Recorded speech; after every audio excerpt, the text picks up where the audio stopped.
जो अपने लोग जिसका उत्सव आनंद पूर्वक जो है मना रहे हैं, जिस उत्सव का दर्शन कर रहे हैं, ऐसे जो उत्सव नायक पूर्व पुरुषोत्तम श्री विठलेश प्रभु चरण के भी अलौकिक नाम प्रकट भये।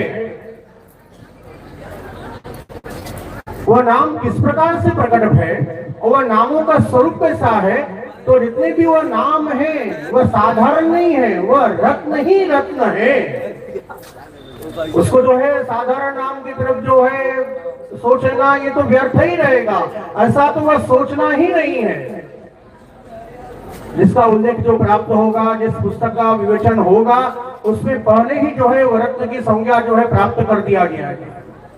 अर्थात वधु प्रभु चरण के गोसाई जी के जो दिव्य नाम जो है वह रत्न के नाम से जो है भूषित है और रत्नात्मक नामों का प्रागट्य किस प्रकार प्राप्त भया, जिस नामों के ऊपर अपने जगतगुरु श्री वल्लभाचार्य गुरुदेव षष्ठपीठाधीश्वर पूज्यपाद श्री महाराज जी ने एक दिव्य टीका को प्रकट किया है प्रभा नाम से, और वह जो है संस्कृत में श्री विठलनाथ जी का जो नाम है वह नाम किस प्रकार का है, कैसा है, यदि हम विचार करेंगे, सारे पापों को जो है दूर करने वाले, सुख को जो है प्रदान करने वाले, जितने भी हमारे दोष हैं वह सारे दोषों को जो है दूर कर देता है। ऐसा जो है वल्लभाख्यान में उपाख्यान आता भी है, प्राप्त भी होता है। विठल नाम सुखकारी निष्पाप, विठल नाम सुखकारी, ऐसे बाद में कुछ शब्द है और अंतिम में शब्द आता है कि निष्पाप नर नारी, कि विठलनाथ जी का जो नाम जो उच्चारण करते हैं कि उस नाम लेने के माध्यम से जो है जितने भी पाप होते हैं, जितने भी दोष होते हैं, चाहे वह नर हो, चाहे वह स्त्री देह का जीव हो, चाहे वह पुरुष देह का जीव हो, वह पापों से जो है वह मुक्त हो जाता है, अर्थात उसको जो है उत्तम स्थिति जो है प्राप्त होती। तो ऐसे नामों का उच्चारण करते करते जो है श्री रघुनाथ जी वहां पर पहुंचे हैं, अपने पितृचरण के सम्मुख भी जो है उन नामों को जो है उच्चारित कर रहे हैं। ऐसा हुआ जो दिव्य नाम, और इसी नाम के अंतर्गत श्री रघुनाथ जी ने जो जो गोसाई जी के प्रति भाव उत्पन्न किए हैं वह भाव भी इस प्रकार का है। अब तो चार्विक तांबूर प्राप्त हो गया, और चार्विक तांबूर प्राप्त होने से जो है सभी गुण उनके अंदर प्राप्त हो गए, अनायास रूप से प्राप्त हो गए, तो पूरे महत्व का भी बोध हो गया। अरे इनकी ये विशेषता, अरे इनका तो ये महत्व है, ये प्रधानता है। तो इन्होंने जो है आचार स्वरूप से भी एवं भगवत स्वरूप से भी अपने पितृचरण की स्तुति की। वहां पे जो है आचार चरण का भी स्वरूप आ रहा है, आचार रूप आपका ये है, भगवत रूप भी आपका ये है। जिस प्रकार जो है श्री वल्लभाचार्य चरण ने जो है ब्रह्मवाद का चारों तरफ इस भूमंडल में प्रचार किया, उसी प्रकार ये श्री आप हमारे जो पितृचरण है श्री गोसाई जी हैं, ये भी उसी ब्रह्मवाद का ही प्रचार करते हैं। इसलिए जो इस नामों का उच्चारण भी कर दिया, प्रचारक पथ प्रचारक सुविचारक, अर्थात पितृ प्रवर्तित पथ प्रचारक सुविचारक, अर्थात अपने पितृचरणों के द्वारा प्रवर्तित जो मार्ग है उस मार्ग का जो प्रचार आप श्री के द्वारा होता है। और आपका भी जो स्वरूप है वह स्वरूप किस प्रकार का है, कैसा है, ये भी अग्नि के समान है। जैसे आप कहोगे कि वल्लभाचार्य चरण जो है वैश्वानर अवतार है, वह जो है अलौकिक अग्नि के स्वरूप है, तो उसी प्रकार हमारे प्रभु चरण भी जो है अग्नि के रूप से प्रकट होते। विप्र दारिद्र दावाग्नि, वहां पर जो है एक नाम ये भी प्राप्त होता, अर्थात विप्रों की एवं जो दरिद्रता की जो अवस्था रहती है, दरिद्रता अर्थात असंतुष्टता की जो अवस्था रहती है, उस असंतुष्टता की अवस्था को दूर करने के लिए आप अग्नि रूप से जो है विद्यमान हो जाते हो, ये आपका रूप रहता है। तो कहने का तात्पर्य यह है कि कई कई भावों से जो है ये रघुनाथ जी ने गोसाई जी के दिव्य नामों को जो है प्रकट किया।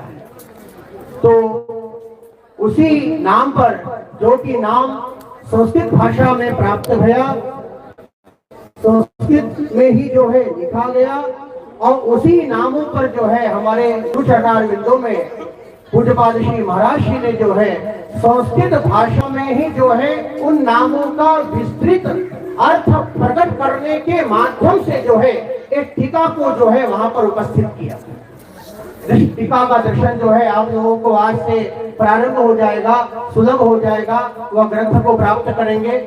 और वह भी जो टीका है वह भी संस्कृत भाषा में, अर्थात नामों का प्राकट्य भी संस्कृत में, और टीका का भी जो स्वरूप है वह भी संस्कृत में, और आगे भी जो है इसी संस्कृत रूपात्मिका जो टीका, इसका भी अनुवाद कराया गया। ये अनुवाद किसके द्वारा? तुम्हारे पूज्यपाद जगत गुरु श्री वल्लभाचार्य अनंत श्री विभूषित गोस्वामी श्री मुकुट राय जी महाराज श्री के माध्यम से ही जो है इस प्रभा नाम की जो टीका है उन्होंने जो है अपने कर कमलों के द्वारा जो है इसका अनुवाद किया। अब वो मुख्य विषय जो हमारा विमोचक का है, हमारे पूज्य महाराज श्री के श्रीहस्त द्वारा टीका वाला ग्रंथ ये प्रस्तुत हो रहा है। हमारे विमोचक हैं और एक सबसे बड़े हमारे ग्रंथ के मनोरथी जो कि लखनऊ से श्री मदन जी रस्तोगी हैं। आप अब हमारे जो विमोचन का कार्यक्रम शुरू होने जा रहा है, हमारे पूज्य महाराज श्री बाबा साहब मुख्य अतिथि, हमारे संस्कृत के शास्त्री जी माधव जनार्दन रटाटे जी, हमारे मनोरथी श्री मदन जी रस्तोगी जी, ये सब उपस्थित हैं। पूज्य महाराज श्री के श्रीहस्त से एवं श्री हमारे मुख्य अतिथि के श्रीहस्त से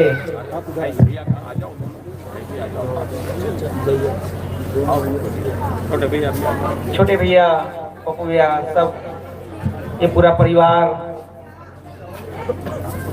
ठाकुर जी की सेवा में तत्पर रहता है, हमेशा लगा रहता है।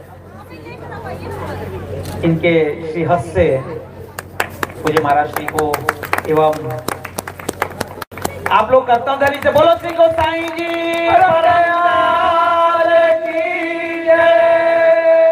पूज्य महाराज श्री के श्रीहस्त से, पूज्य बाबा साहब के श्रीहस्त से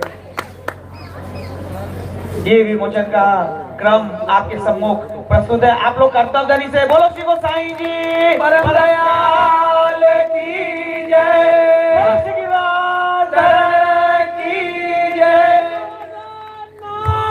की जय,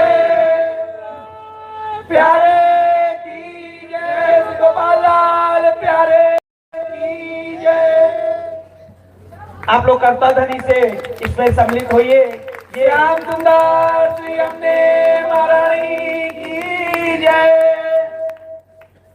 कितना सुअवसर है आज गोसाई जी के प्रागट्य उत्सव के दिन।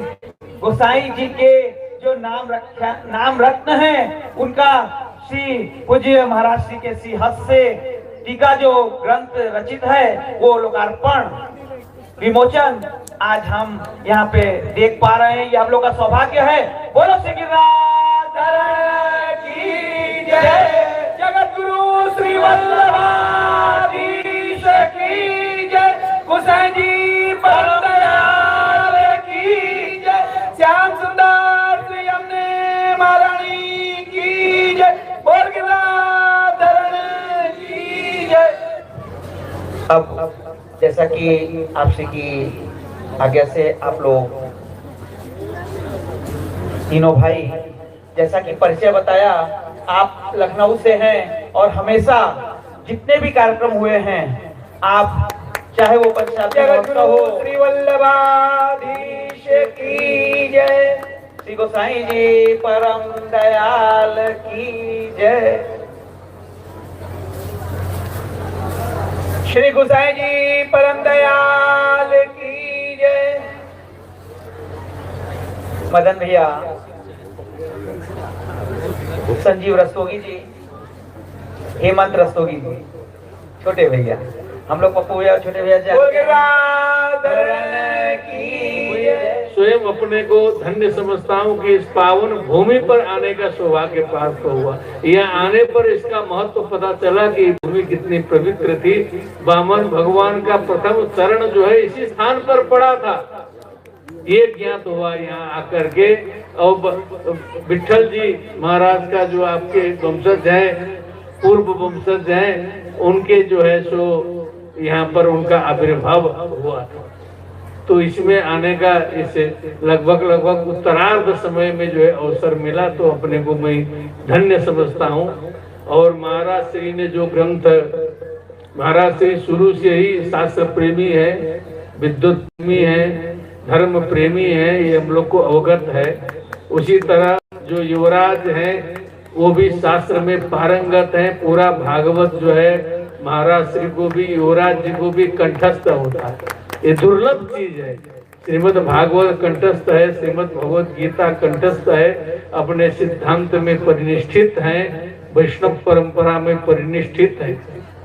वैष्णव माने विष्णु भाव वैष्णव, यहाँ वैष्णव आप लोग को कहा जा रहा है। इसमें हो सकता है कोई दीक्षित हो, अदीक्षित हो, लेकिन विष्णु भाव वैष्णव एको विष्णु महद्भूतम पृथक भूतान त्रिलोकान व्याप्य भूतात्मा भुंगते विश्व भोगव्यय। इस दृष्टि से तो सारे लोग वैष्णव हैं जो सत्कर्म करते हैं, विष्णु की परंपरा में आते हैं। तो आप लोग भी बहुत सौभाग्यशाली हैं, आप सभी को मैं प्रणाम करता हूँ। और महाराज श्री ने जो नाम रत्नाख्य जो ग्रंथ है देखना है, वो तो सर्वत्र, जैसे समुद्र का एक अंजुली पानी लीजिए, उसको आप पीजिए, खारा जल है पता लग जाता है।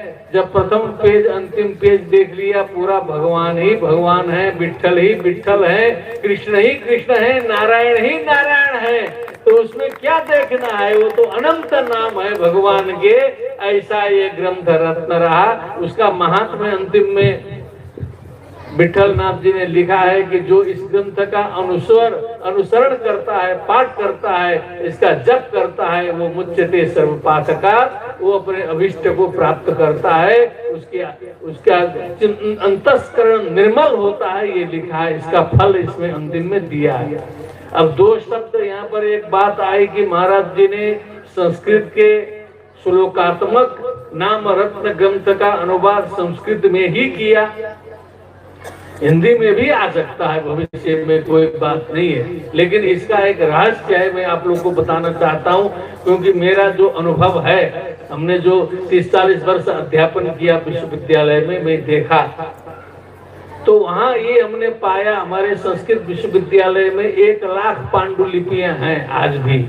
आप सभी आकर के दर्शन कर सकते हैं संस्कृत की 1 लाख पांडुलिपियां। तो उसमें सर्वाधिक पांडुलिपियां संस्कृत की ही हैं, सर्वाधिक। और कहीं भी खुदाई करिए, कुछ भी प्राचीन शिलापट लेख कुछ भी प्राप्त करिए तो संस्कृत में ही मिलता है। संस्कृत कालजयी भाषा है। संस्कृत में लिखी हुई बात जो है वो अनंत काल तक रह सकती है, और किसी भाषा की बात इतनी लंबी नहीं रह सकती है। पहली बात तो ये है, आज वेद जो है अनादिकाल से आज तक आ रहे हैं। पुराण, महाभारत, जो भी प्राचीन ग्रंथ हैं वो संस्कृत के आ रहे हैं। हिंदी के ग्रंथ तो पता नहीं गायब हो जाते हैं, 100-200 साल में, 50 साल में समाप्त, तो उनका अस्तित्व तो नहीं रहता है।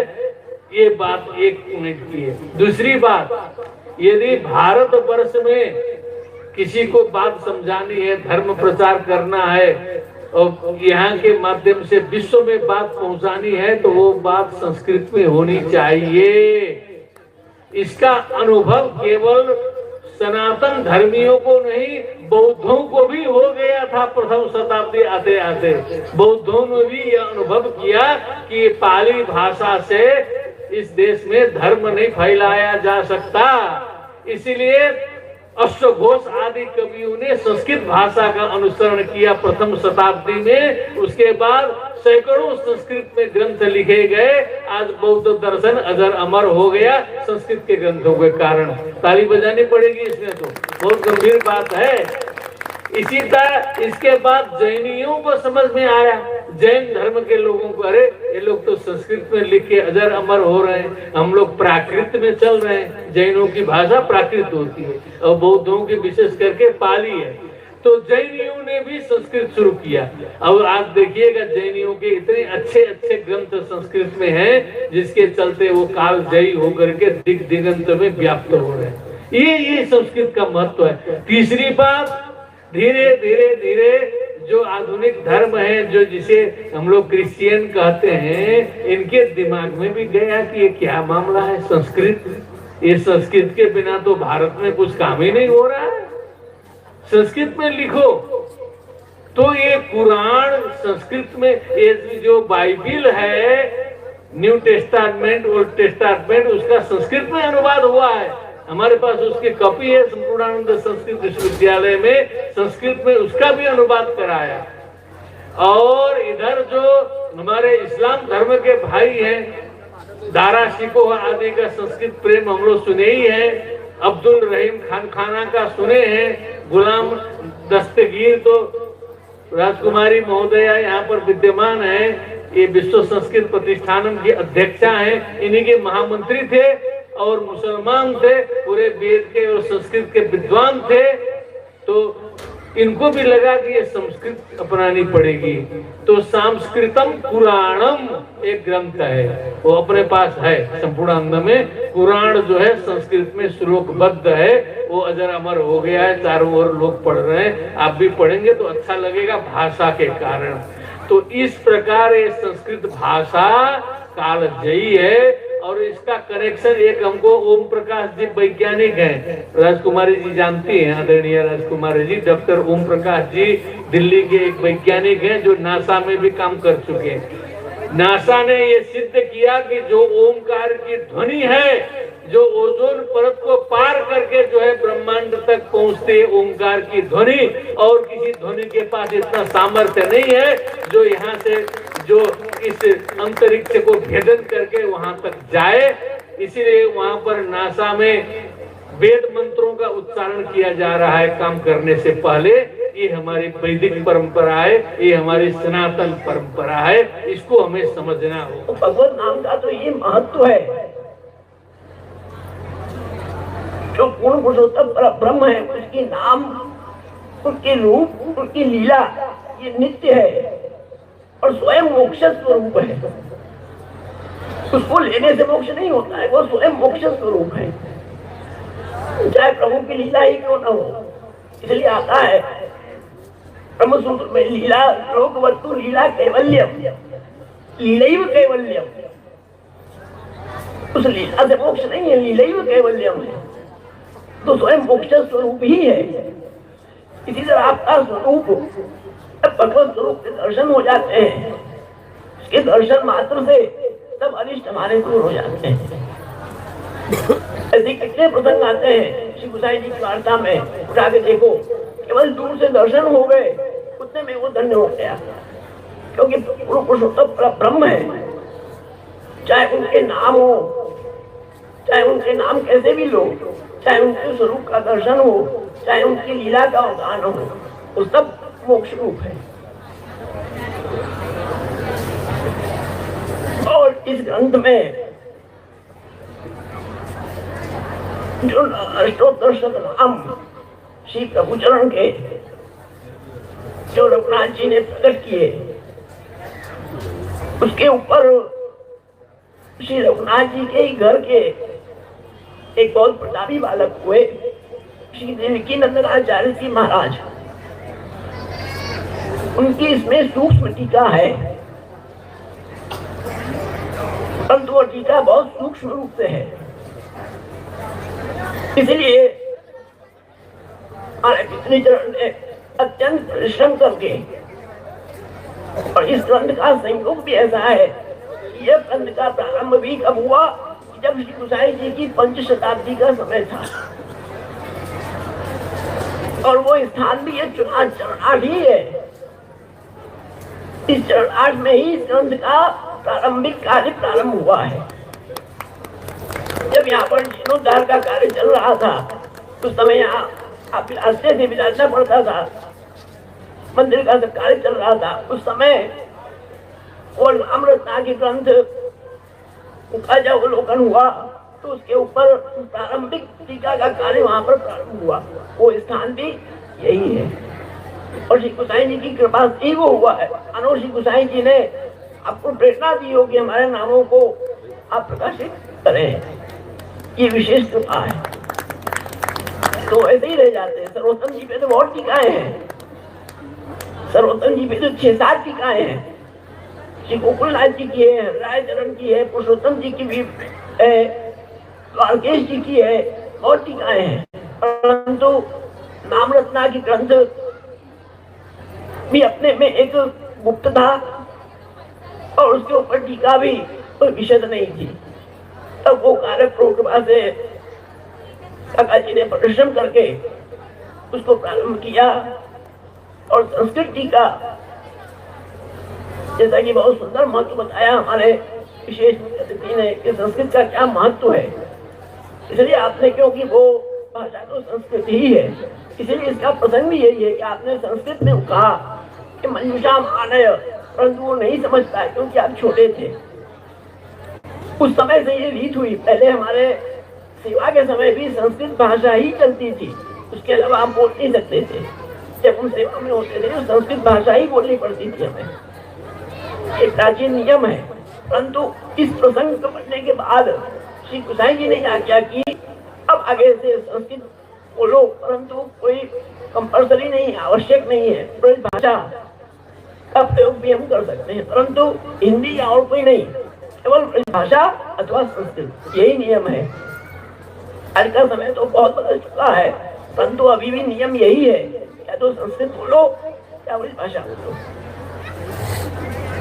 उसी हिसाब से यहाँ संस्कृत टीका ही आपने उसमें प्रकट की और यह संस्कृत टीका जो आपने प्रकट की है श्री गोसाई जी के नामों पे, इसमें आपने श्री प्रभु चरण के 23 स्वरूपों का वर्णन किया है। एक तो पुरुषोत्तम का स्वरूप, श्री विश्वेश प्रभु का जो पुरुषोत्तमत्व है उसको सिद्ध किया है। दूसरा जो आपका आचार्य स्वरूप है उसको भी आपने इसमें बोला है, और तीसरा साथ साथ में जो आपका स्वामिनी भाव स्वरूप है उसको भी आपने इसमें बताया है। तीनों भाव से आपने इसमें लिखा है ये, और तीनों भावों को केवल अपने मन के भाव से लिखा है ऐसा मत समझना। संपूर्ण वैदिक पुराणों के, भगवत गीता, ब्रह्मसूत्र, भागवत के प्रमाणों से उसको ठोस प्रमाण देकर के सिद्ध किया है, न कि केवल अपने मन कल्पित है, ये मत समझना। इस सब प्रमाणों से सिद्ध करके आपने लिखा है इसमें। क्योंकि श्रीमद्भागवत का जो सिद्धांत है वो सिद्धांत पूर्ण वैदिक सिद्धांत है, और श्रीमद्भागवत आचरण ऐसे आचार्य हुए कि जिन्होंने वेद पे इतनी अटूट श्रद्धा की, बाकी कोई भी ऐसे आचार्य नहीं हुए कि जिन्होंने वेद को इतना सम्मान दिया हो। वेदस्य अन्यथा कल्पनीति महान दोषस्य आत्मा, वेदस्य अणुमात्र भी अन्यथा। ये आचार्य चरण की वाणी है कि अगर वेद से अणुमात्र भी हम कुछ भी अन्यथा सोचते हैं तो वो महान दोष है, उससे अन्यथा नहीं जा सकते। इसलिए आपने मुख्य प्रस्थान माने वेद, भगवत गीता, ब्रह्मसूत्र और साथ साथ में श्रीमद् भागवत को प्रस्थान रूप में स्वीकार किया हो तो केवल श्रीवल्लभाचार्य चरण ने किया है, बाकी किसी आचार्य ने किया, वो श्रीवल्लभ प्रभु ने ही किया। भागवत मुख्य है, इसलिए आपने उस हिसाब से यहाँ पर इस ग्रंथ की टीका लिखी, बड़ा परिश्रम किया है। और वैसे ही उस पर भाषा टीका हमारे अग्रज शिवपुर दादा, हमारे अग्रज भ्राता, उन्होंने परिश्रम करके इस पर भाषा टीका लिखी जिससे सर्वसामान्य को भी समझ में आ सके। सबको संस्कृत समझ में आ नहीं सकती, इसलिए आपने टीका करके भाषा में उसका और सरलीकरण किया। परंतु फिर भी हम यही कहेंगे, विशेष समय नहीं लेंगे, हम यही कहेंगे इतना ही कि यह ग्रंथ का परिश्रम बेजोड़ परिश्रम है और भगवत कृपा से ही सिद्ध हो सका है, ये संभव नहीं हो सकता। परंतु यह जो ग्रंथ है, इस ग्रंथ को हम जब दर्शन करें तो उसके पहले इतना जरूर समझ लें कि जब तक हमें वल्लभाचार्य चरण के सिद्धांतों का दृढ़ अध्ययन नहीं होगा, तब तक इस ग्रंथ का वांचन करना या इस ग्रंथ को देखना व्यर्थ ही हो जाएगा, कोई मतलब का नहीं रहेगा। क्योंकि पहले सिद्धांतों को हमें दृढ़ करने की आवश्यकता है। तो सिद्धांत दृढ़ हो जाएंगे तब इस ग्रंथ का दर्शन करेंगे तो उसका आनंद आएगा, नहीं तो नहीं आ सकता। इसलिए श्री प्रभुचरण ने भी स्पष्ट कहा है, जब प्रभुचरण ने श्रृंगारस मंडन की टीका लिखी तो आपने स्पष्ट कहा, एतत् रसान अभिज्ञास्तु मात्राक्षी अभी वैष्णवा। मैं वैष्णव हाथ जोड़ के विनती करता हूँ कि मेरी इस ग्रंथ को वो न देखें जो इस रस से अनभिज्ञ है, चाहे वो वैष्णव ही क्यों न हो, परंतु उसका दर्शन न करें। तो इसीलिए यहाँ पर भी ये जो ग्रंथ है ये ऐसा ही है। अब भले वैष्णव हो, सब कुछ हो, आपके पास ग्रंथ आ भी जाएगा, परंतु उसका जब दर्शन करना, पहले अपने अंदर कोई भी प्रकार का हमारे अंदर अन्यथा भाव, असम भावना, विपरीत भावना न आवे, उसको समझ के इसका दर्शन करना, नहीं तो इसका दर्शन मत करना। तो केवल इसको बिना जाके इसका पूजन करना, परंतु इसका दर्शन तभी करना कि जब हमारे अंदर असम भावना, विपरीत भावना न आवे। इस प्रकार का ग्रंथ है, इसलिए इसका और सुंदर संयोग भी है कि गोसाई जी के उत्सव पे ही इसका विमोचन भी हुआ। हमारे विद्वान भागवत के भी, गीता के बहुत सुंदर विद्वान अधिकारी जी के हाथों से इनका भी सौभाग्य है। इतने कई जगह चर्चाएं चली विमोचन की, लेकिन किसी का यश नहीं हुआ, किसी का नक्की नहीं हुआ, आपके ही भाग्य में वो था। इसी गोसाई जी की कृपा आपके स्थल में आए और इन्हीं के हाथ से विमोचन का कार्य हुआ और कुछ दिन पहले ही नक्की हुआ, जबकि सालों से चर्चा चल रही थी। हमारे गिरधर प्रकाश शर्मा जी जानते ही हैं, कितने विद्वानों के नाम आए, कितने गोस्वामी बालकों के नाम आए, तो उनसे कहा, लेकिन किसी का नहीं बैठा, कोई समस्या ही आती रही। आखिरी आखिर में जाके आपका नाम आया और आपने सहर्ष की संपत्ति दी। आपका परम सौभाग्य है कि आपने इस ग्रंथ का विमोचन किया है, आपके लिए परम सौभाग्य का अवसर है। अब पुनः समस्त वैष्णववृंद की तरफ से पूज्य महाराज श्री बाबा साहब के चरणारविंद में कोटि कोटि दंडवत अर्पण करते हुए आपसे आशीर्वचन की विनती करते हैं। पूज्य महाराज श्री।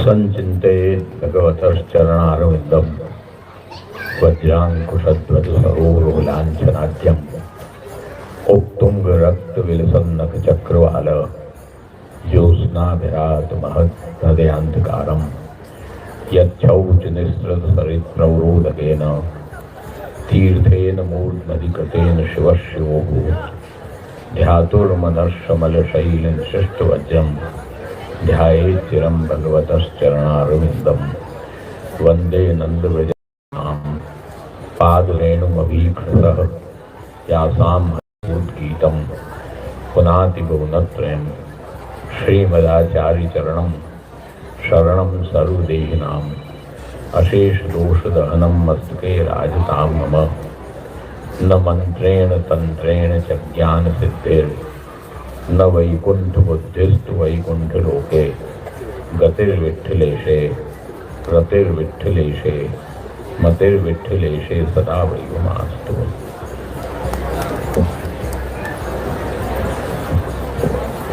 सर्वप्रथम उत्सव नायक श्री विठलेश प्रभु चरण के युगल चरणों में वंदन करते हुए रंजीव बाबा साहब, आदरणीय राजकुमार से पधारी हुई कोहरी साहब, हमारे आज के अतिथि विशेष प्रोफेसर हरिप्रसाद अधिकारी जी, हमारे शास्त्री जी विश्वम्भर जी, हमारे संपादक मंडल में सहयोगी संपादक के सदस्य करकाटे जी एवं समग्र संस्था के पदाधिकारी कार्यकर्तागण, उपस्थित समग्र परम भाग्यवान वैष्णवजन, आज प्रभु चरण का उत्सव है। आप सबों को विदित है, समय भी विशेष हो गया है, आपको भी आगे के प्रोग्राम में पहुंचना है, भगवत दर्शन का भी समय निकट है, इसलिए बहुत शॉर्ट में उसको कहकर हम समाप्त करेंगे कि ये ग्रंथ प्रभु कृपा से जो गुरुओं से जो हमने सीखा था उसी का एक प्रयास मात्र है। और श्री गोसाई जी के 108 नाम जो श्री रघुनाथ जी ने प्रकट किए, इसलिए यहाँ पर रत्न शब्द दिया गया। श्री रघुनाथ जी का स्वरूप जो है वो भगवान मर्यादा पुरुषोत्तम राम का भी स्वरूप है उनके अंदर, और इसीलिए आप मर्यादा के रक्षक भी हैं। इसलिए उन ग्रंथों के नाम निर्वचन में आपने रत्न पद रखा। रत्न पद से अधिकार का भी निर्णय हो गया। हर कोई को रत्न नहीं दिया जा सकता। तुम अपना गहना कपड़ा अच्छा बढ़िया होगा, रत्न हर किसी को दे दोगे? जो योग्य होगा उसी को ही तो दोगे। तो यहाँ भी जो ये नाम है वो भी जो योग्य हो उसी के लायक है, क्योंकि वस्तुतः इनमें काफ़ी भावात्मक अर्थों को भी हमने खोलने का प्रयास किया है। इसलिए सर्वप्रथम तो यही सबसे जिसको कहना चाहिए विज्ञापन है कि यदि हरिस्मरणे सरसम मनो यदि विलास कलासु कुतूहलम मधुर कोमल कांत पदावलिम शृणु तदा जय देव सरस्वतीम। उसी भाव से इस ग्रंथ का भी अध्ययन आप सबको करना है। और वैसे तो आपके नाम है वो अगाध हैं, हरि अनंत, हरि कथा अनंता, परंतु क्व सूर्य प्रभव वंशः क्वचाल्प विषयामति तितीषु दुस्तरम मोहाद उड्डुपे नास्मि सागरम। यही महाकवि कालिदास जी का जो श्लोक है उसी का अनुसरण करते हुए हमने इसमें नामों के वर्णन करने में प्रयास किया है। बाकी सामर्थ्य नहीं है हमारा कि हम श्री प्रभु चरण के नामों का विवेचन कर सकें, परंतु ये प्रयास मात्र है। और हमारे संप्रदाय में आचार्य के 3 स्वरूप होते हैं, आचार्य स्वरूप, भगवत स्वरूप और स्वामिनी स्वरूप। तो तीनों स्वरूप से हमने 108 नामों का विवेचन किया है, और वो प्रमाणिक रूप में शास्त्रों का प्रमाण देते हुए हमने उसका विवेचन किया है। एक छोटा सा दृष्टांत दे के बतावें, महापुरुष विग्रह एक नाम इसमें श्री गोसाई जी का आता है। तो महापुरुष विग्रह, महान पुरुषों का विग्रह आपका है, ऐसा एक सीधा सीधा तो अपने अर्थ हो ही जाता है, उसमें कोई फर्क नहीं पड़ता है। परंतु यहाँ विचार जब अपन करते हैं तो इसके कई अर्थ होते हैं। महापुरुषाः भक्ताः तदर्थम विग्रहो यस्येति। जो महापुरुष भक्त हैं उनके लिए ही जिनका विग्रह है, अर्थात शरीर है, जिन्होंने शयन धारण किया है, नहीं तो उनको क्या आवश्यकता थी। अथवा महापुरुषा भक्तास्त एव विग्रह यस्य। महापुरुष जो भक्त हैं वही आपके विग्रह हैं, आपके श्रेयंग हैं, आपके शरीर रूप हैं। इसी तरह से इसके अलग अलग एंगल से इनके अर्थों का प्रतिपादन किया है। और इसके अंदर रस पक्ष में श्रीमद् भागवत का प्रमाण लेते हुए जो उसमें भागवत में आता है, या दुस्त्यजम स्वजन मार्य पथम च हित्वा भेजुर मुकुंद पदवीम भेर्विमृग्याम, ये जो श्रीमद् भागवत में आता है। और उसके पूर्व जो श्लोक आता है कि अपने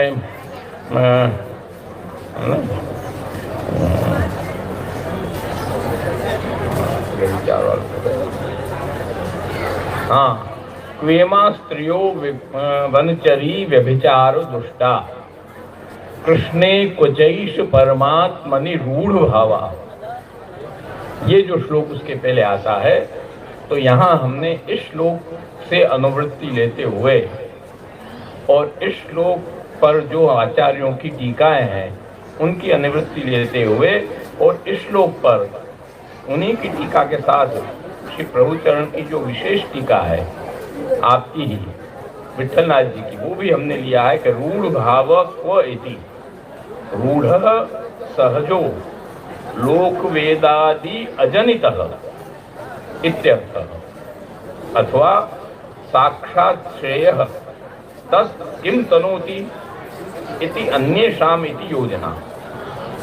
इतर राग विस्मारकत्वेन अस्यैव रसस्य साक्षात् श्रेयो रूपत्वाद् अन्येषु तत् अदानात् तथा।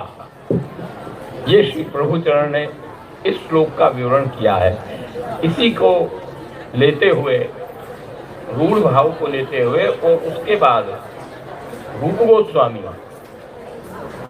गोस्वामी ने लिखा है कि ब्रज देव्यैक संवेद्यो महाभावः भावाख्ययोच्यते। और उसी रूप गोस्वामी जी की इस उक्ति पर जीव गोस्वामी ने जो उसका विवरण किया है, उन्होंने भी यही लिखा है कि महाभावोयम ब्रज देव्यैक निष्ठ इति, वो दूसरे में कहीं नहीं जा सकता। तो यही लेते हुए रूढ़ भाव जो है वही महाभाव है, दूसरा कोई भाव नहीं है। तो अतो अत्र महा इति पदेन भागवतोक्त रूढ़ भावो नाम महाभावो ग्राह्यः। तात्पर्यम महाभावेन नाम स्वामिनी भावेन संयुक्तः पुरुष विग्रहो यस्येति सः। इस तरह से हमने रूढ़ भाव को ही महाभाव बताकर उस महाभाव से युक्त पुरुष विग्रह है जिनका ऐसे श्री विठल नाथ जी विराजमान है। और यही इसी तरह से प्रत्येक नामों के स्वामिनी भाव से व्यर्थ किए गए हैं, भगवत भाव से व्यर्थ किए गए हैं और आचार्य स्वरूप से व्यर्थ किए गए हैं। तो वो प्रयास है। अब आप विद्वान लोग जब देखेंगे और विद्वान लोग जब संतुष्ट होंगे तब हमारे परिश्रम की सार्थकता होगी, उसके पहले सार्थकता नहीं हो सकती है।